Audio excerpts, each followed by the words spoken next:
ஒன்றே குலம் ஒருவனே தேவன் மனச்சோர்வு நீக்குகின்ற திருமந்திரம் 1105.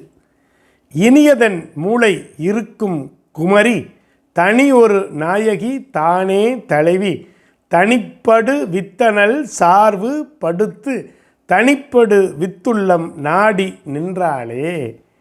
மனிதர்களுக்கு இன்பம் எங்கே பிறக்கிறது என்று சொன்னால் மூலாதாரத்திலே பிறக்கிறது. இந்த மூலாதாரத்திலே வாழை பெண்ணாக நிகரற்ற ஏக நாயகியாக திகழக்கூடியவள் அன்னை. தன்னை செலுத்துவார் யாரும் இல்லாத தலைவியாக நிற்கிறாள்.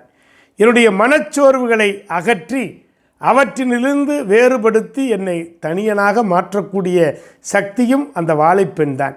என் மனம் தன்னடிக்க நன்றாக படும் வண்ணம் செய்து அடியேனை எப்போதும் விரும்பி நிற்கக்கூடியவள் வாழைப்பெண்ணாக மூலாதாரத்திலே நின்று என்னை இயக்கி கொண்டிருக்கிறாள்.